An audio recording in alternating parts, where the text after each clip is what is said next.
एक बहुत प्रसिद्ध पुस्तक है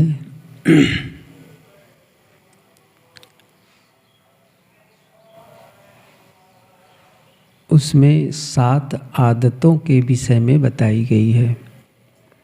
7 आदतें किसकी? जो बहुत प्रभावकारी लोग थे, highly effective people. Stephen R Covey, लेखक अमेरिका के, उन 7 आदतों में दूसरी आदत उन्होंने लिखा है कि अंत को ध्यान में रखकर शुरू करें। अंत को ध्यान में रखकर अंत दशा लिए आदि में, ऐसा लगता है जैसे उसी का अनुवाद है। अंत दशा लिए आदि, अंत को कैसे लेना है? उस दशा को आदि में। हम अंत को जरा सोचें, हमारा अंत क्या है? अंत में जन्म लिए हैं तो अंत क्या है? मृत्यु। या फिर इस जन्म मरण के प्रवाह का अंत क्या है? जन्म मरण के प्रवाह, जो जन्म हो रहा है, फिर मृत्यु हो रही है, फिर जन्म, फिर मृत्यु, फिर जन्म, फिर मृत्यु। ये जो अनादि प्रवाह है, क्या इसका भी अंत है? सद्गुरु अभिलाष साहिब जी, गुरुदेव जी ने बीजक कबीर दर्शन में एक चैप्टर छोटा सा लिखा है, बंधन अनादि किंतु शांत। शांत नहीं, शांत। शांत का मतलब है अंत सहित, अर्थात बंधन अनादि तो है। कोई पूछे कि ये जड़ चेतन का बंधन कब से है? कब से पूछो ही मत, बस है, बस है, सदा से है। तो क्या अनादि का भी अंत होता है? जैसे ये जगत कब से है पूछते ना, इस सृष्टि कब से है? अब ईश्वरवादी तो कहते हैं ईश्वर ने इतने इतने हजार साल पहले बना दी, चाहे वो कुरान वाले हों, बाइबिल वाले हों, या फिर ये वैदिक परंपरा वाले हों। सब क्या कहते हैं? सृष्टि की शुरुआत मानते हैं। लेकिन सांख्य है, बुद्ध हैं, महावीर हैं, कबीर हैं, ये सब सृष्टि को आदि की शुरुआत नहीं मानते, अनादि। जहाँ ईश्वरवादी मत होगा वहाँ पर इस प्रकार की कल्पना होगी, और ईश्वर को अलग न मान करके जब जड़ चेतन की ही व्याख्या होगी, सीधी सी बात जो है उस पर आप चर्चा करेंगे तो ये बात स्पष्ट होगी। अब उस विषय पर तो अभी मुझे विस्तार देना नहीं है। बात यहाँ पर यह है कि बंधन अनादि है, तो अनादि बंधन का भी अंत होगा। जैसे मैंने कहा ना, सृष्टि अनादि है। ये जो मिट्टी, पानी, आग, हवा, क्या इसका भी अंत होगा? जैसे साहब ने कहा है ना कि चंद्र जाएंगे, सूरा हो, ये भी जाएंगे, वो भी जाएंगे, परत न काहू पूरा हो, तो क्या ये सब का भी अंत होगा? मैं एक दिन कहा था, वैज्ञानिक भी ये मानते हैं कि न दुनिया में एक कण बनाया जा सकता है, न एक कण मिटाया जा सकता है। इस भेद को समझ ले, बहुत ही ये कथन अद्भुत है। ये एक कण नया बनाया नहीं जा सकता है, और जो है उसे मिटाया नहीं जा सकता है। परिवर्तन होता है, मिटता नहीं है। जैसे जितने कण मिट्टी के हैं, पानी के हैं, हवा के हैं, आग के हैं, ऐसा नहीं है कि उसमें से कुछ कम हो जाएगा ज़्यादा। इसी के अकॉर्डिंग जैसे आत्मा कहो, जीव कहो, जो है, जीव असंख्य है लेकिन है तो। अब ऐसा नहीं है कि वो जीव में से कुछ कम हो जाएगा या जीव और बढ़ जाएगा, नया जीव का निर्माण हो जाएगा। कुछ परंपरा के लोग मानते हैं ना कि मनुष्य का मनुष्य होता है, पशु का पशु होता है, तो फिर ये तो बात समझ में नहीं आती है। लेकिन मनुष्यों की जनसंख्या बढ़ रही है। यदि मनुष्य से केवल मनुष्य हो, पशुओं से केवल पशु हो, तो मनुष्यों की संख्या बढ़ रही है। वो कैसे? इसका मतलब क्या कोई नया जीव बनाया जा रहा है फिर से? ऐसा तो नहीं है। जो मूल तत्व है वो अनिर्मित है।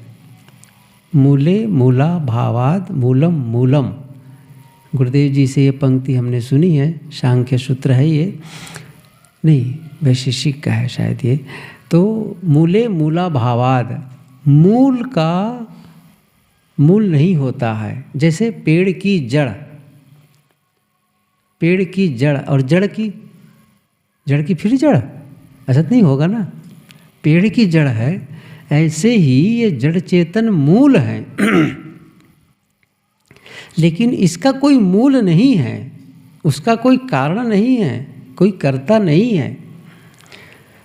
बात यहाँ पर यह है कि जब इन सब का अंत नहीं है, अनादि तत्वों का अंत नहीं होता है, तो बंधन जब अनादि है तो उसका कैसे अंत होगा? तत्वों को तो आप नाश नहीं कर सकते, तो फिर बंधन को कैसे नाश कर पाएंगे?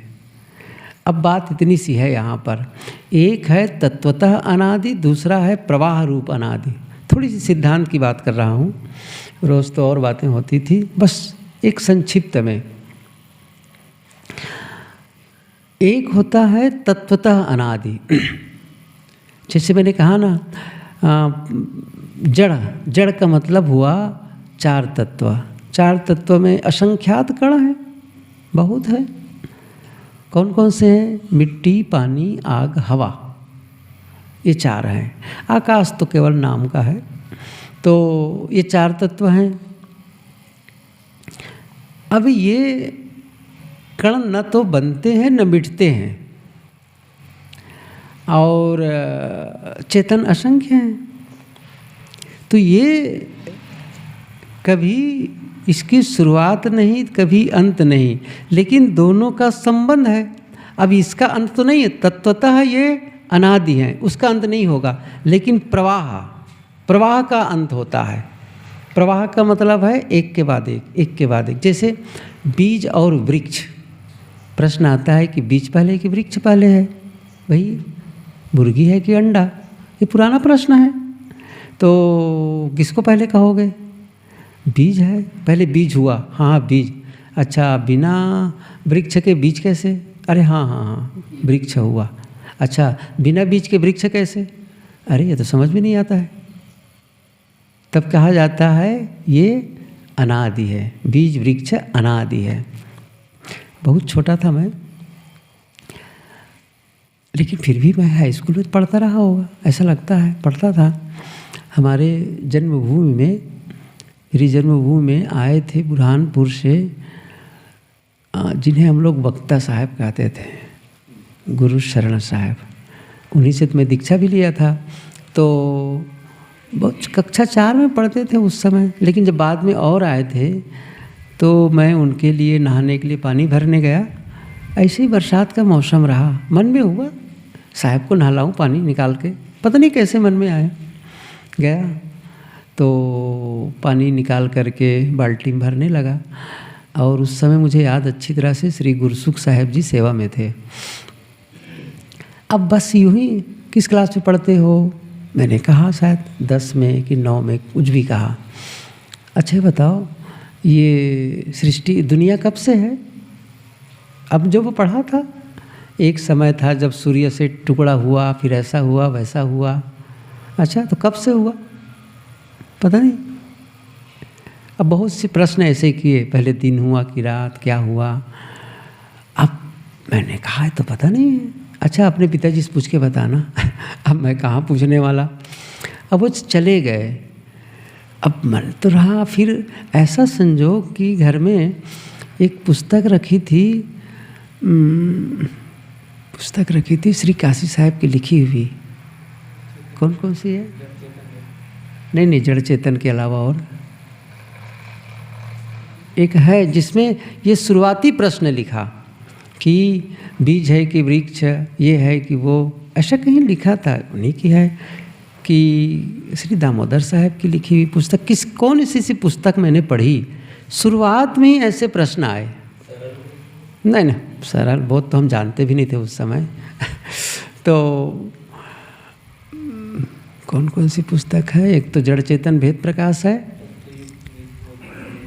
तत्वयुक्त निजबोध विवेक, शायद ये उनकी पुस्तक है ना, इसी में है वो जब पढ़ा और चौंक गया मैं। अरे ऐसा है, यही तो पूछ रहे थे।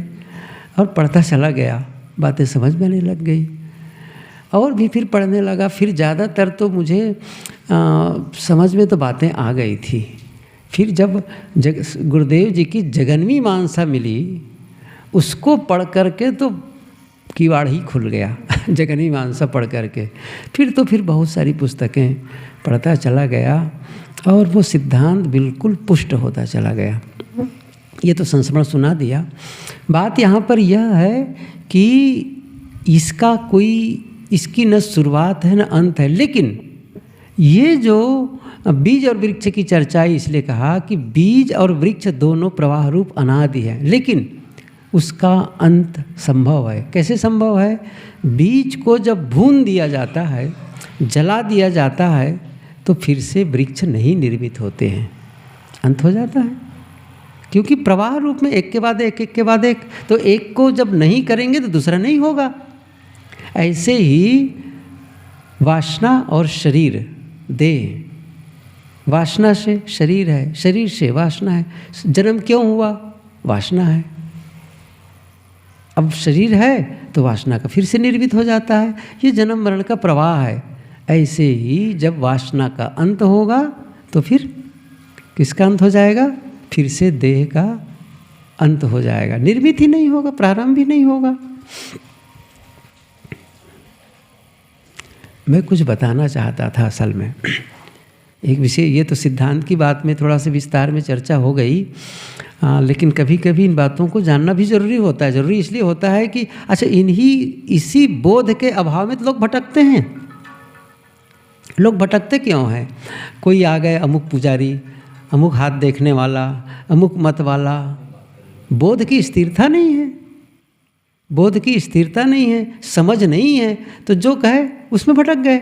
लेकिन जिन्हें बोध की स्थिरता समझ हो जाएगी, सचमुच इससे ये होता है, इससे ये होता है, ये नहीं हो सकता है, इतना क्रिस्टल क्लियर हो कि कोई भी फिर भटका नहीं सकता है। फिर कोई भी उत्तर न दे मिले, लेकिन इतना तो समझ में है कि ये बात भले समझ में नहीं आ रही मुझे, लेकिन मैं जानता हूँ बिना कारण के कार्य नहीं होता है। इसका महत्व है। तो बात यहाँ पर यह है, अंत को ध्यान में रखकर शुरू करो। अब फिर से वापस आते हैं मूल विषय पर। अंत को ध्यान में रखकर शुरू करो। तो अंत क्या है? जैसे मैंने कहा ना, अंत आप क्या चाहते हैं? जहाँ तक कि हम लोग साधना कर रहे हैं, साधु मार्ग में आए हैं, आप लोग भक्ति मार्ग में चल रहे हैं, लक्ष्य क्या है? मोक्ष। यही तो चाहते हैं। और जीव का स्वरूप क्या है? सदगुरु काशी साहब जी ने कहा है ना कि सुख स्वरूप जीव नहीं जानो। ऐसा नहीं है कि वो दुख रूप है, ऐसा नहीं है कि वो सुख रूप है। आप ये मत मान करके चले कि जब मोक्ष हो गए तो बड़ा सुख मिलेगा। भ्रम में न रहें। कबीर साहब जी ने कहा ना, दुख सुख से एक परे परम पद। वो दुख सुख से परे परम पद है। वहाँ न सुख है न दुख है, दुख नहीं है, सुख जीवन मुक्ति सुख अनित्य पिछानो, सुख स्वरूप जीव नहीं जानो।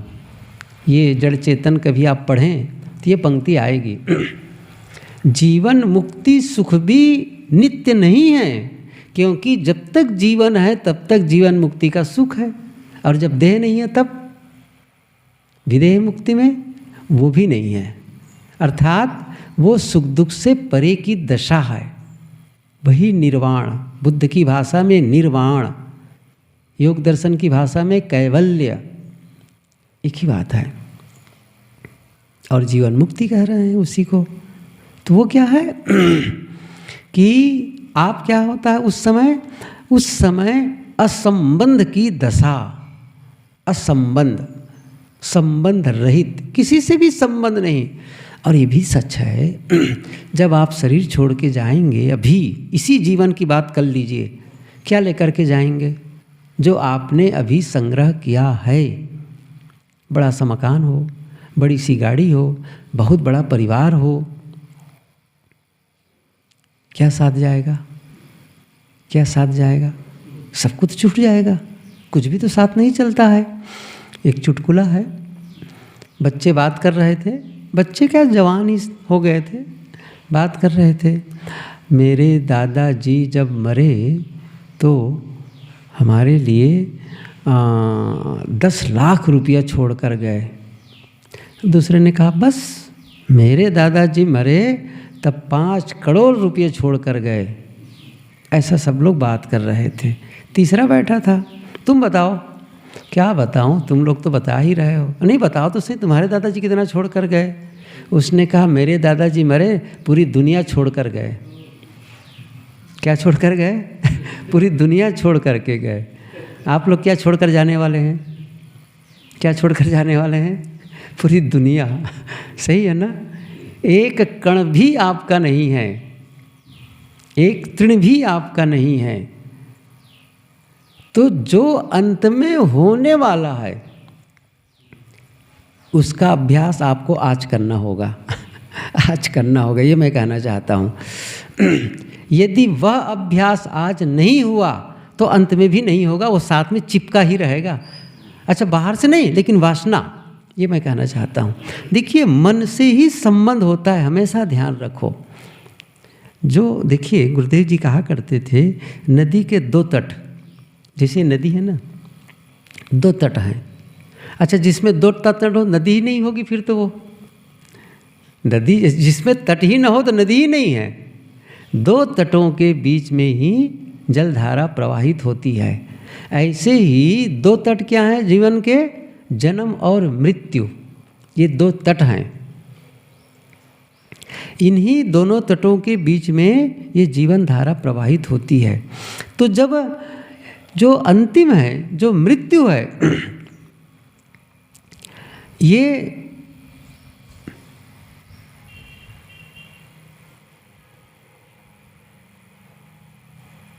उदाहरण दिया था किसी कारण से।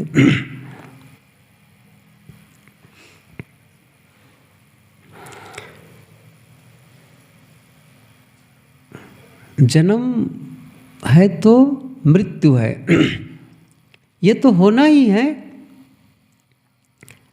लेकिन जब मृत्यु होती है तो सब कुछ छूटता है, ये भी सच है, ये भी सच है।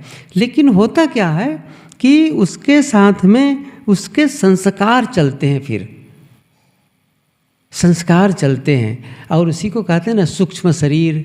क्योंकि फिर से जन्म का कारण होता है, फिर से जन्म का कारण होता है।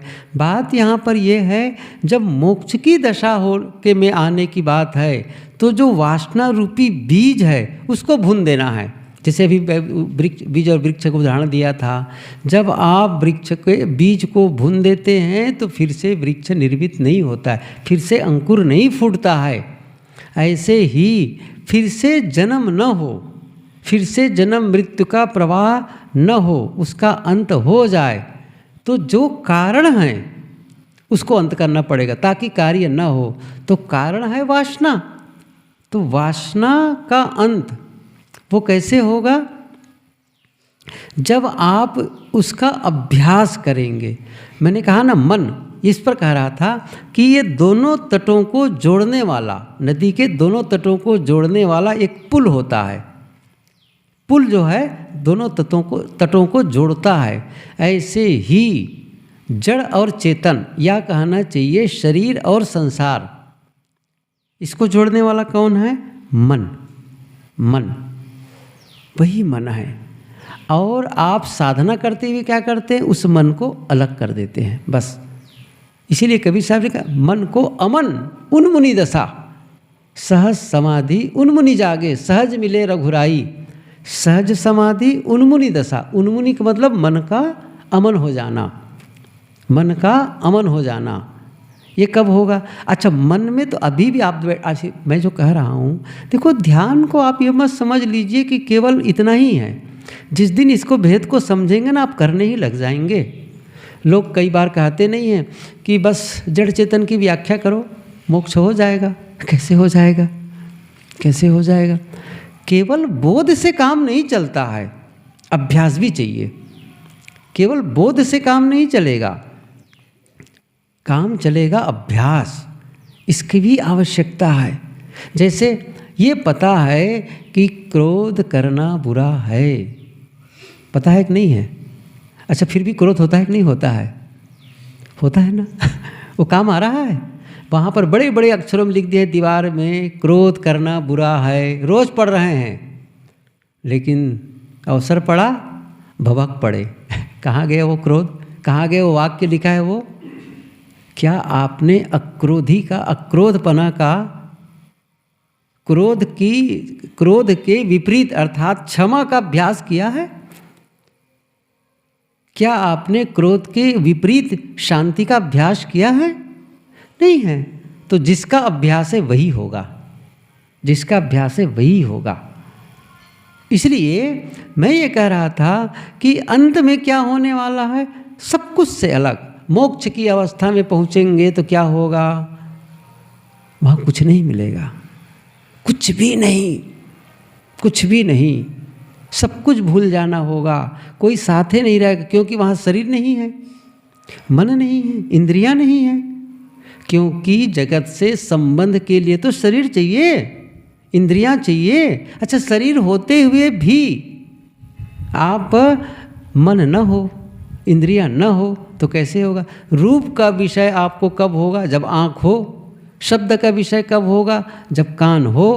गंध का विषय कब होगा? जब नाक हो। स्पर्श का विषय कब होगा? जब त्वचा हो। रस का विषय का ज्ञान कब होगा?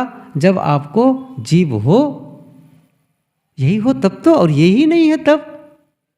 जगत से असंबंध की दशा है।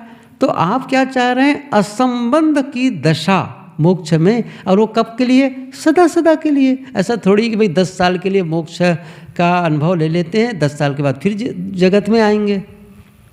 ऐसा तो नहीं होगा ना। न च पुनः वर्तते, वो फिर लौट कर कभी नहीं आता है। अब जब आप उस दशा में पहुंचना चाहते हैं, आज क्या इसका अभ्यास हो रहा है? आज तो 10 मिनट के लिए भी हम जगत से अलग नहीं हो पा रहे हैं। 1 घंटा के लिए मोबाइल से अलग नहीं हो पा रहे हैं। क्या मैं सही कह रहा हूँ? नहीं हो पा रहे हैं। 2 घंटे के लिए मोबाइल साइलेंट मोड पर रखो, नहीं हो पाता है साहब। कितना जुड़ाव है, कितना जुड़ाव है। जब आप अकेले में बैठते हैं तो भले ही घर छोड़ करके आ गए हैं, लेकिन आप मन की आँखों से घर से संबंध बनाए रखते हैं। वो घर दिखता है, वो लोग दिखते हैं, तो मन से जुड़ाव है ना। जुड़ाव शरीर से नहीं है, जुड़ाव मन से है। सही है कि नहीं? जुड़ाव याद से है।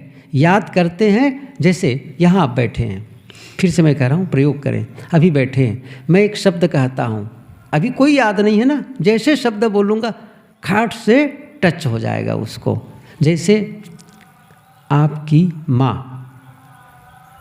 समझ गए ना? खाट से जुड़ गया। आपका अपना घर जुड़ गया, खट से जुड़ा। कैसे जुड़ा? आपका बेटा या कुछ भी याद, अभी जब तक याद नहीं है तब तक जुड़ाव नहीं है। जैसे याद आई टच, टच वैसे ही संबंध बन गया। इसीलिए कहा जा रहा है उस सारी यादगिरियों को कुछ देर के लिए अलग कर दो। ध्यान का मतलब जो कहा गया है निर्विचार, ध्यानम निर्विषयम मना, निर्विचार की अवस्था, कुछ न सोचो।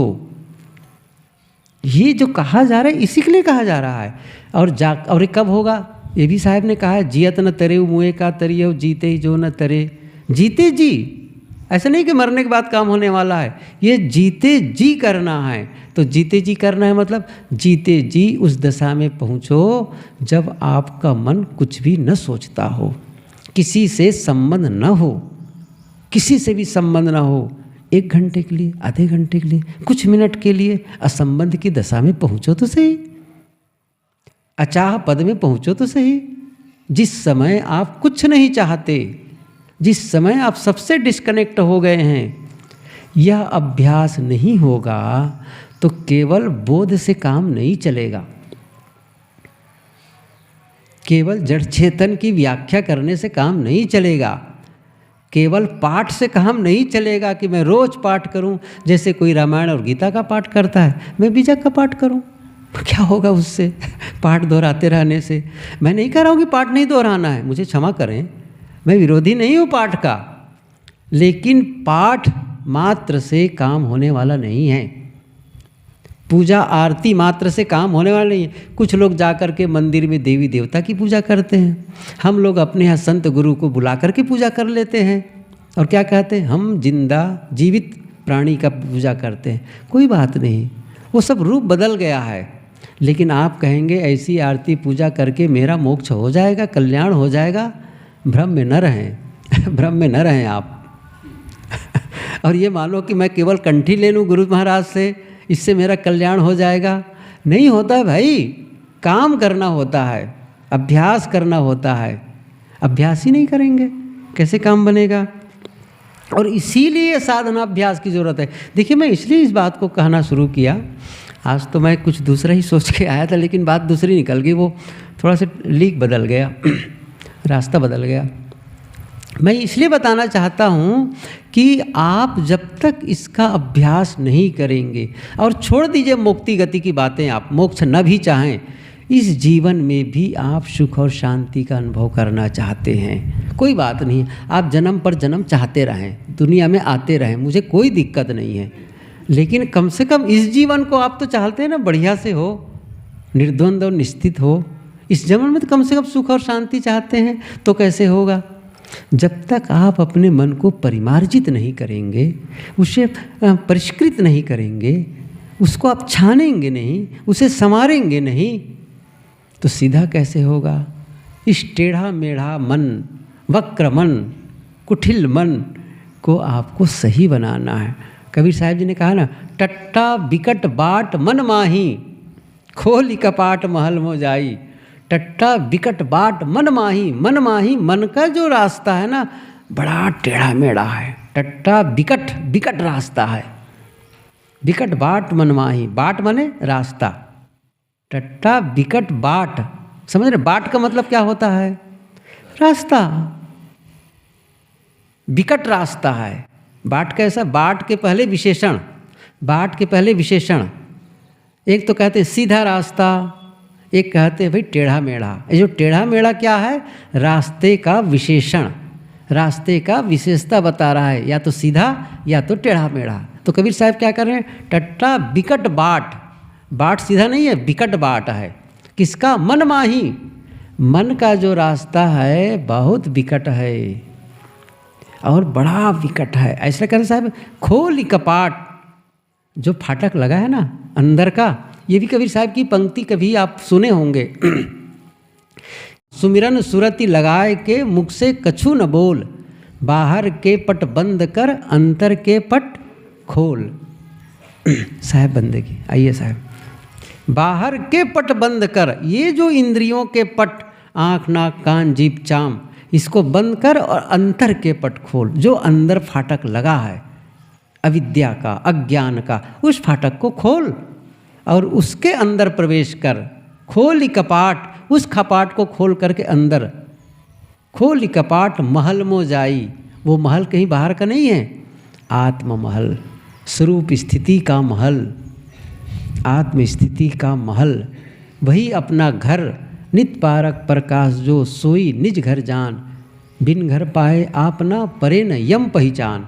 ये सद्गुरु श्री राम रहस साहिब की पंक्ति है पंचग्रंथी में। तो वो जो घर है अपना आत्म स्थिति का, उस घर में जाना है। कभी गुरुदेव जी कहा करते थे, बेदरो दीवार का एक घर बनाना चाहिए। आप भीतर में एक घर बनाएं। और ये तो मैं एक विदेशी लेखक मैक्सवेल माल्टज, जिसकी एक पुस्तक है मन की शक्ति, इसमें भी मैंने पढ़ी इस पंक्ति, इस बात को आपको अपने भीतर में एक शून्य महल, एक शून्य घर, एक ऐसी जगह बनाओ जहाँ समय समय से जा कर के विश्राम कर सको। कमाल है ना। जब उस पुस्तक को मैंने पढ़ी, मैंने कहा ये कहाँ से जान गए कबीर विचारों को।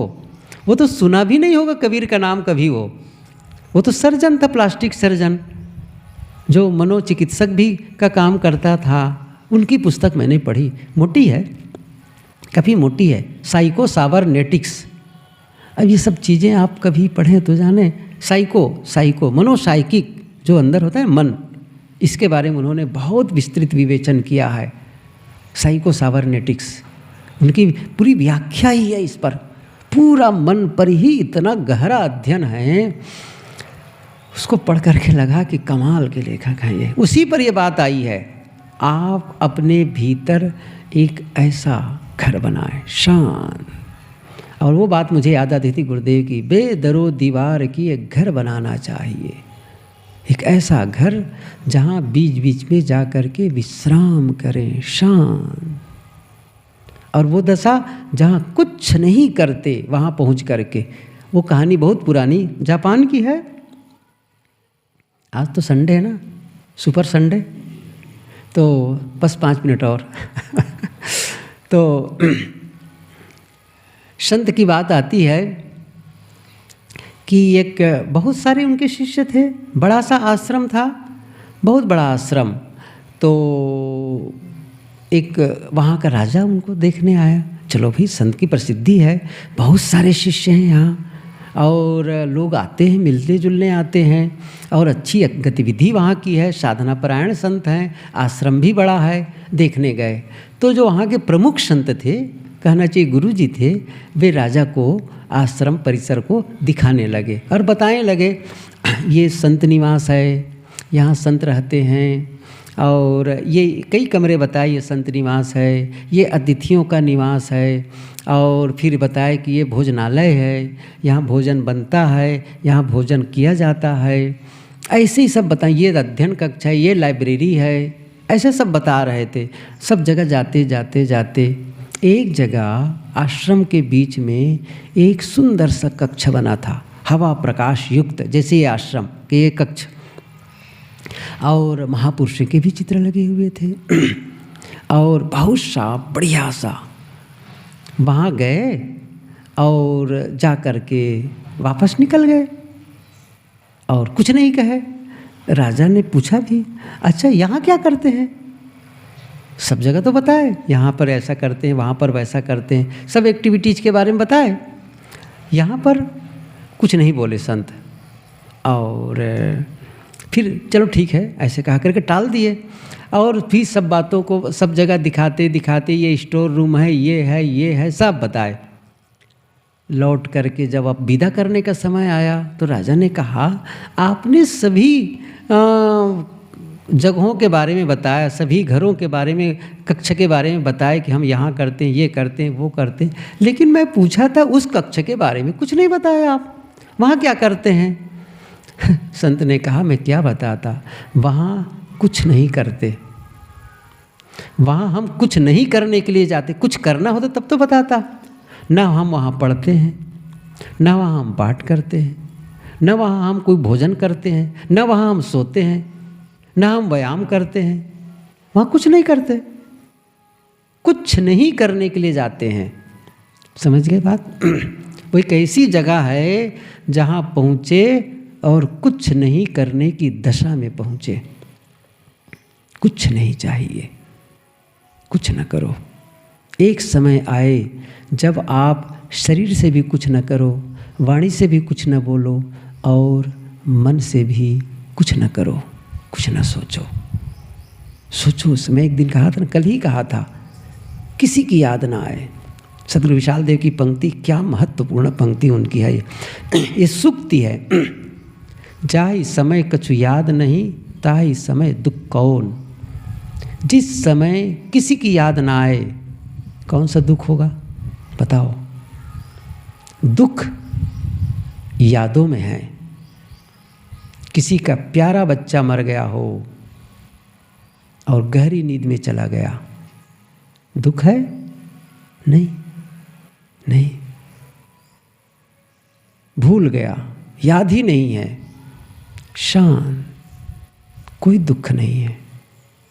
दुख और सुख का सारा द्वंद्व मन लाता है खींच खींच करके, सारी यादगिरी। इसलिए सदगुरु विशाल देव ने बात कही है, नहीं चाहत जग याद करन हम, इंद्रिय मन लाय करत खबरो, गुरुदेव दयाल द्रवित गुरु हो।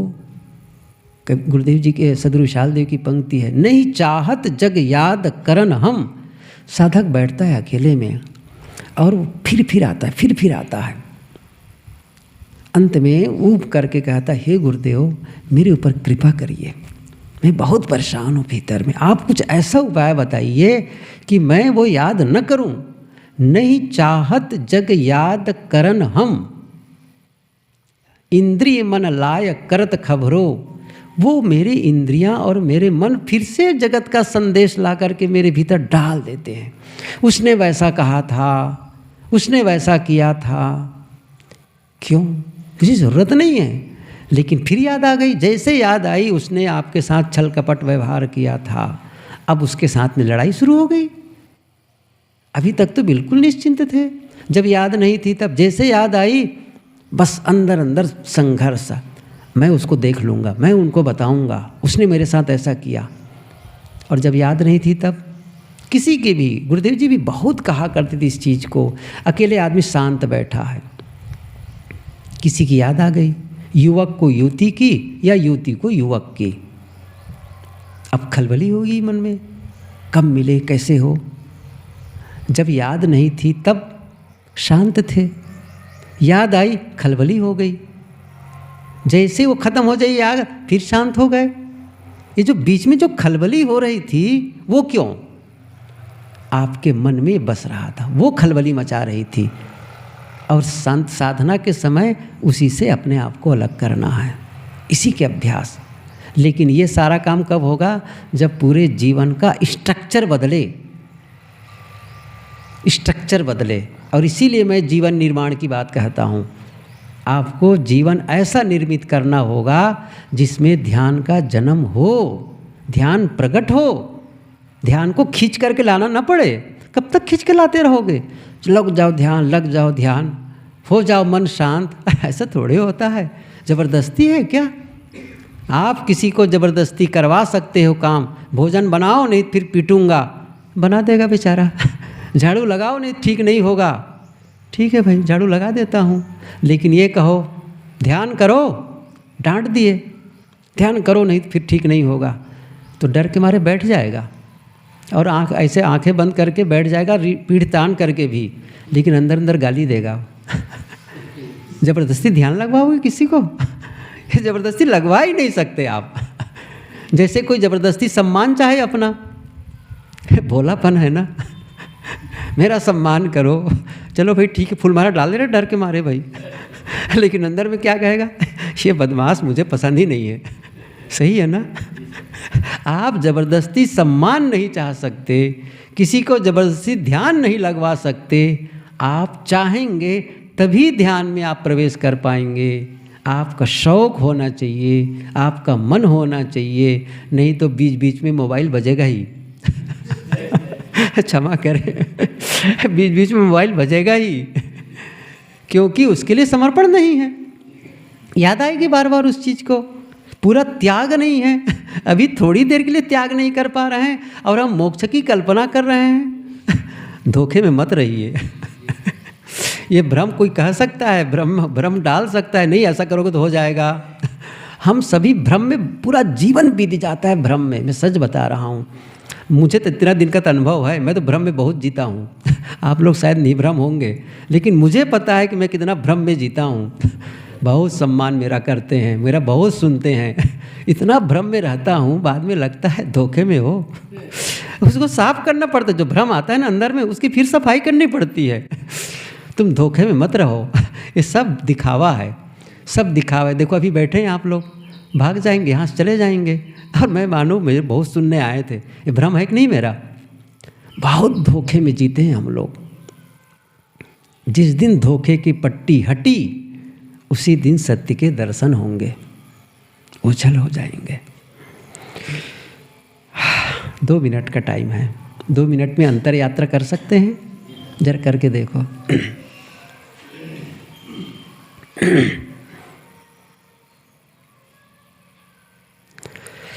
मौन और शांत। उम्र सब धोखे में बीत गए हो।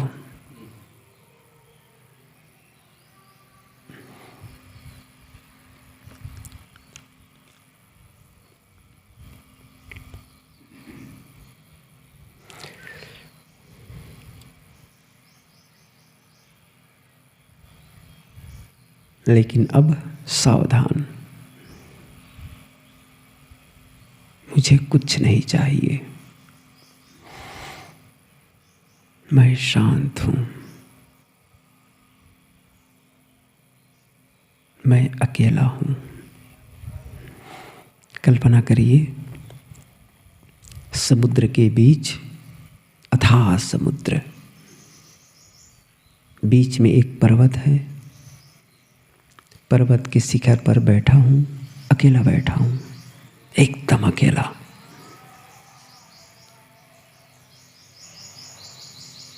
हजारों हजारों किलोमीटर तक कोई आदमी नहीं, एक पक्षी भी पंख नहीं फड़फड़ाता है, एकदम अकेला। दूर दूर तक कोई नहीं है, मैं उस पर्वत पर अकेला बैठा हूं। चारों तरफ समुद्र का फैलाव है, आकाश, शून्य आकाश, मैं अकेला हूं, शांत। मैं गहरी शांति का अनुभव करता हूं, गहरी शांति, निस्तब्ध मन,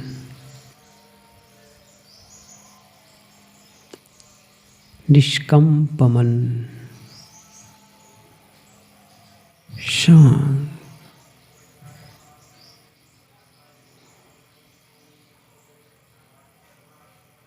मैं शांत आत्मा हूँ, मैं शुद्ध आत्मा हूँ, मैं मुक्त आत्मा हूँ, मैं अकेला हूँ, सबसे अकेला, एकदम अकेला, अपने आप में पूर्ण हूँ, मैं पूर्ण आत्मा हूँ।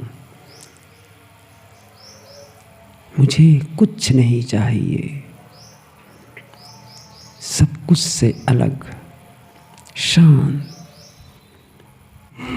अहम शुद्ध चैतन्य ज्ञान स्वरूपम, अहम शुद्ध चैतन्य अजराहम अमराहम अखंडम अनूपम, अजराहम अमराहम अखंडम।